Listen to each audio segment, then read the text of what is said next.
சொந்தக்காரர் உண்மையிலேயே லீடர் சரவணன் மட்டும்தான். உங்களை மாதிரி லீடர்ஸ் இருந்தா நல்லா இருக்கும் சார்.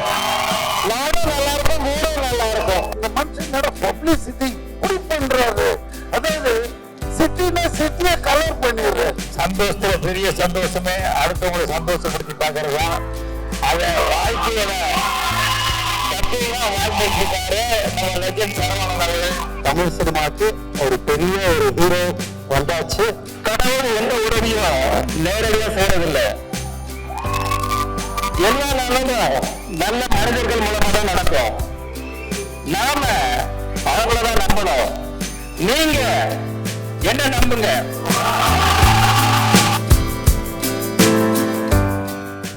வணக்கம்.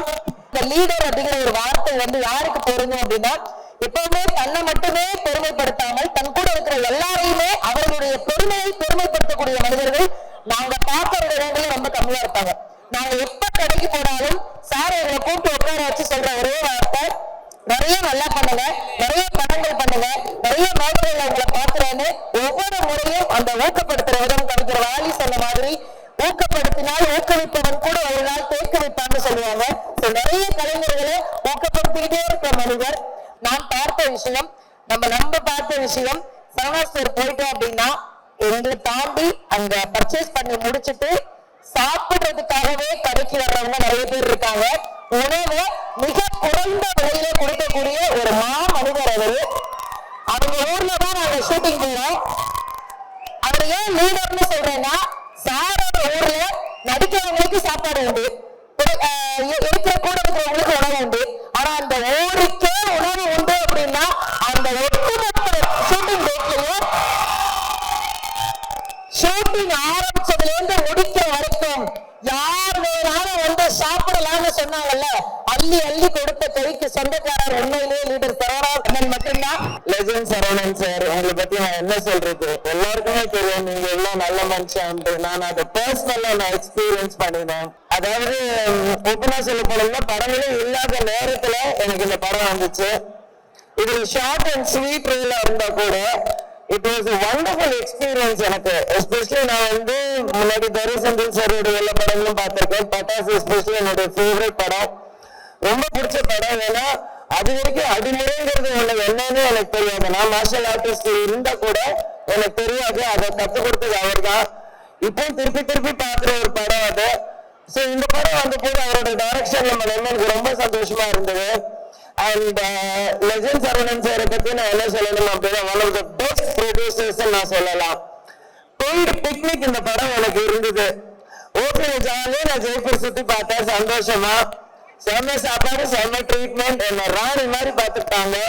Such a lovely heroine. Also ஹீரோயினோட மதர் கேரக்டர் தான். Such a darling she is. All in all wonderful experience. இந்த படம் மட்டும் இல்ல, உங்க வாழ்க்கையில் இருக்கிற எல்லாமே மாபெரும் வெற்றி அடையணும்னு அந்த லீடருங்கிற பேரு எனக்கு ரொம்ப பிடிச்சிருக்கு. உங்களை மாதிரி லீடர்ஸ் இருந்தா நல்லா இருக்கும் சார். நாடும் நல்லா இருக்கும், ஊரும் நல்லா இருக்கும். இந்த படம் உண்மையிலேயே என்ன டைரக்டர் கூப்பிட்டதுமே எனக்கு ரொம்ப ஹாப்பி ஆச்சு. ஏன் தெரியுங்களா, I like legend acting, legend photos. கொஞ்ச நேரம் அதே பார்த்தேன். உண்மையில அது நிறைய பேர் அந்த மாதிரி அட்ராக்ட் பண்ணாது. ஏன்னா அதுக்கு முதல்ல உங்களுக்கு ஒரு ரசனை வேணும். அப்போ நான் பார்ப்பேன், இந்த மனுஷனோட பப்ளிசிட்டி இப்படி பண்றாரு. அதாவது சிட்டினா சிட்டியை கலர் பண்ணிடுறாரு. அதே மாதிரி இந்த படம் கதை சொன்ன உடனே ஒரு ஷெட்டு, நீங்க தான் ஓனர், உங்ககிட்ட ஒரு டெம்பரரியா வேலை செய்யறவர்னு, இது சூப்பரா இருக்கு தலைவா, கலக்கிடலான்னு. எங்க என்ன செட்டுலாம் கிடையாது, இது லைவா எடுக்கிறோம் தூத்துக்குடியில. என்னடா இது தூத்துக்குடி, நம்மளுக்கு தூத்துக்குடி ஏற்கனவே பிடிக்கும், அதனால சரி போயிடலான்னு போய் பார்த்தா அருமையான ஒரு ஃபுல் யார்டு, ஒரு பெரிய இடமே எடுத்துட்டு இருக்கிறாங்க. அப்படி பார்த்தா நம்ம தெலுங்கு படத்துலதான் நிறைய செலவு பண்ணி எடுக்கிறேன். ஏன்னா நான் அந்த டயத்துல பிரபாஸ் படம் பண்ணிட்டு இருந்தேன். அதுதான் ரொம்ப செலவுன்னு பார்த்தா இங்க உண்மையிலேயே டைரக்டர் ஏகப்பட்ட ரியாலிட்டிக்காக நிறைய செலவு பண்றாங்க. அப்பதான் கேட்டேன், சார் இந்த அளவுக்கு இந்த படம் பிசினஸ் இல்ல பிரதர், இது ஒரு வேற லெவலுக்கு கொண்டு போகணுன்றதுக்காக உண்மையில hats off to the director. சந்தோஷத்துல பெரிய சந்தோஷமே அடுத்தவங்களை சந்தோஷப்படுத்தி பாக்குறதா. அத வாழ்க்கையோட தத்துவம் வாழ்ந்துட்டு இருக்காரு நம்ம லெஜண்ட் சரவணன் அவர்கள். நம்ம நினைக்கிறத நம்ம தைரியமா துணிஞ்சு செய்யணும். யாரை பத்தியும் அதை பத்தியும் கவலைப்படாத. அதை அவர் செஞ்சுட்டு இருக்காரு. அது எனக்கு ரொம்ப சந்தோஷமா இருக்கு. லெஜெண்டுக்கு அப்புறம் லீடர் அப்படிங்கிறது ரொம்ப பிரமாதமான ஒரு நல்ல டைட்டில். டைரக்டர் துரை செந்தில்குமார் இந்த டைட்டில் ஒரு சென்டிமெண்டா அவருக்கு வந்து ஒரு இன்னும் கொஞ்சம் ஒரு மரியாதையை கொடுக்கும் அப்படின்னு சொல்லி எதிர்பார்க்கிறேன். இந்த ட்ரெய்லர் போடும்போதெல்லாம் அவ்வளவு ஆர்வமா உற்சாகமா அவ்வளவு தூரம் பிரமாதமா கைப்பிடிச்சிருக்காங்க. அதனால எனக்கு எப்படா படம் பார்ப்போம் அப்படிங்கிற அளவுக்கு ஒரு சின்ன டெம்டேஷன் வந்துருச்சு. படம் 3ஆம் தேதி போறதுக்குள்ள ஏதாவது போட்டாங்கன்னா அவசியம் பார்க்கணும் அப்படிங்கிற அளவுக்கு ஒரு சின்ன இது வந்து அந்த அளவுக்கு படத்தை வந்து அந்த ட்ரெய்லர்ல பார்க்கும்போதே வந்து ஒரு செலவு பண்ணது மட்டுமே இல்லாமல் அதில் வந்து ஒரு சென்டிமெண்ட் என்ன வேணுமோ சினிமாவுக்கு எல்லாமே அது இருக்கும் போது துரை செந்தில்குமார் கண்டிப்பா வந்து ஒரு பெரிய சக்சஸ் கொடுப்பார். தமிழ் சினிமாவுக்கு ஒரு பெரிய ஒரு ஹீரோ வந்தாச்சு.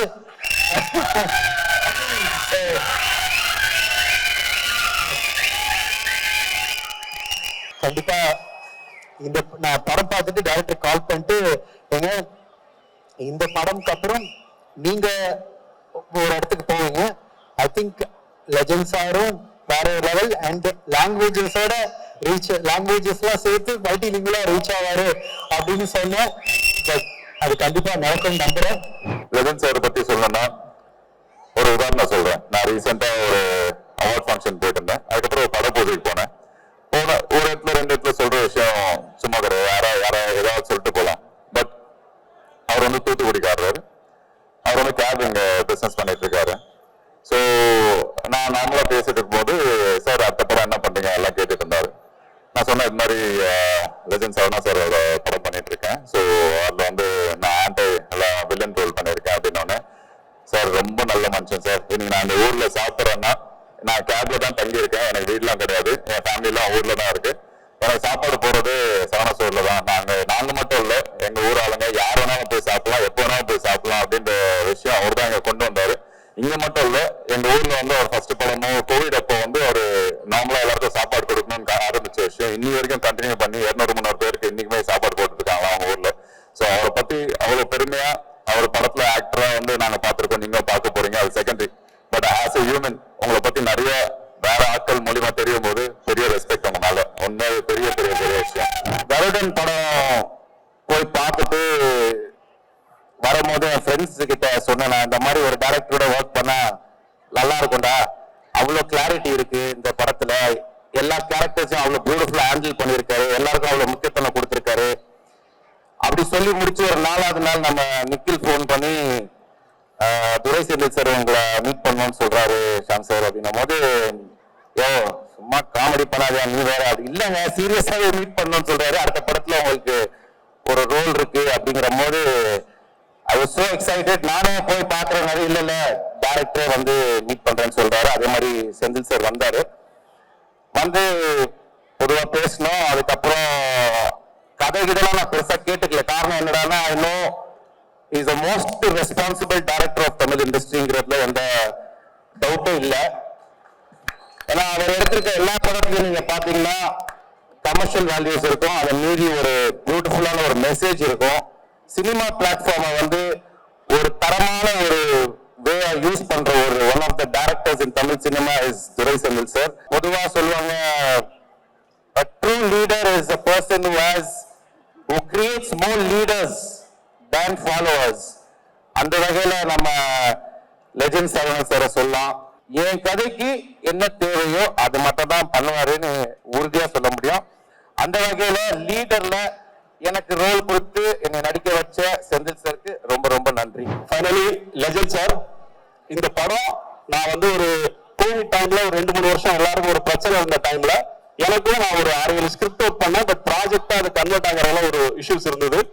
அந்த மாதிரி டைம்ல நான் லெஜண்ட் சாரை மீட் பண்றதுக்கான ஒரு ஆப்பர்ச்சுனிட்டி கிடைச்சது. அப்பதான் நான் சாரை போயிட்டு பார்த்தேன். நாங்க பேசிக்கிட்டே இருக்கும்போது எனக்கு கருடன் பண்றதுக்கான ஒரு வாய்ப்பு வந்துச்சு. ஆல்மோஸ்ட் நாங்க லைன்ல பிக்ஸ் பண்ணிட்டோம், டிஸ்கஷன் கூட ஆரம்பிச்சிட்டோம். அந்த டைம்ல எனக்கு கருடன் வாய்ப்பு வந்தது. நான் சார்கிட்ட சொன்னேன், சார் ஒரு சின்ன ப்ராஜெக்ட் சார், நான் முடிச்சுட்டு வந்துடுறேன் அப்படின்னு சொன்னேன். நான் நினைச்சேன் அவர் வந்து வேற யாராவது பெட்டரான டைரக்டர்ஸ் அவருக்கு இருப்பாங்க, அவர் அவங்களோட போவாருன்னு நான் நினைச்சேன். ஆனா அவர் சொன்னாரு, நீங்க படத்தை முடிச்சுட்டு வாங்க, நான் உங்களுக்காக வெயிட் பண்றேன், நம்ம தான் இந்த படம் பண்றோம் அப்படின்னாரு. அந்த வார்த்தை, அந்த நம்பிக்கை, அதுக்காக நான் வந்து கருடன் முடிச்சு கருடன் ரிலீஸ்க்கு முன்னாடியே வந்து இந்த ப்ராஜெக்ட் நான் ஆரம்பிச்சேன். லீடர் வந்து coming 3rd April good Friday அன்னைக்கு ரிலீஸ் ஆகுது. வேர்ல்டு வைடு அண்ட் தமிழ்நாட்டிலும் ரிலீஸ் ஆகுது. இந்த படத்துடைய கதை பார்த்தீங்கன்னா, ஒரு இன்னசென்டான அப்பா புள்ள, அவங்க ரொம்ப சந்தோஷமா வாழ்ந்துட்டு இருக்காங்க. திடீர்னு அவங்க வாழ்க்கையில மிகப்பெரிய ஒரு கேங்ஸ்டர் உள்ள வர்றாங்க. அதுக்கப்புறம் நடக்கிற விஷயங்களை நம்ம டைரக்டர் துரை செந்தில்குமார் வந்து அவ்வளவு அழகா இந்திய தலைமுறையினருக்கு பிடிக்கிற மாதிரி அவ்வளவு அழகான ஒரு ஃப்ரெஷ்ஷா எல்லாருக்கும் பிடிக்கிற வகையில மிக அற்புதமா இயக்கியிருக்காங்க. அதாவது அவர் வந்து தன்னை முழுசா அதில் அர்ப்பணிச்சுக்கிட்டாரு. எப்பவுமே தன்னை ஒருத்தர் முழுசா அர்ப்பணிச்சு ஒரு வேலை செய்யும்போது அது ரொம்ப பிரமாதமா ஒர்க் ஆகும். இந்த படமும் அதே போல மிக பிரமாண்டமா வந்திருக்கு. இந்த இடத்துல ஃபர்ஸ்ட் ஷாட் முடிஞ்சதுதான் நான் என்னுடைய ப்ரொடக்ஷன் மேனேஜர் அம்பியாபதி கூப்பிட்டேன். அம்பியாபதி எத்தனை ஆம்புலன்ஸ் இருக்கு அப்படின்னு. அவர் சொன்னாரு, ஒண்ணு இருக்கு சார். ஒண்ணெல்லாம் பத்தாது, 2-3 வைங்க. யாருக்கு வேணா எப்ப வேணா என்ன வேணா ஆகும். எனக்கே கூட சில நேரங்கள்ல இன்ஜூரி ஆகும், நம்ம ரெடியா இருக்கணும் அப்படின்னு சொன்னேன். ஆனா காட் கிரேஸ் ஒரு 10 daysல வந்து பெருசா யாருக்கும் இன்ஜூரி ஆகல. சின்ன இன்ஜூரி ஆச்சு. 10th day எனக்கு காலில் ஒரு மிகப்பெரிய இன்ஜூரி ஆச்சு. அடுத்த நாள் ஷூட் பண்ண முடியுமா பண்ண முடியாத அளவுக்கு ஒரு பெரிய ஒரு சூழ்நிலை இருந்தது. அப்போ இத்தனை டெக்னீஷியன் இத்தனை 1000 பேர் இருக்கிறாங்க, அவங்களுக்கு வந்து வெயிட் பண்ண வைக்கூடாது சொல்லிட்டு இன்ஜெக்ஷன் டேப்லெட்ஸ் எல்லாம் போட்டுட்டு அது அடுத்த நாள் ஷூட் வரும்போது தாங்கி தான் நடந்து வந்தேன். இன்னைக்கு என்ன நம்மளால பண்ண முடியுமா அப்படின்ற ஒரு டவுட்ல தான் இருந்தேன். பட் கேமரா ரோல் ஆக்ஷன் சொன்ன அடுத்த நிமிஷம் ஃபயர் தான்.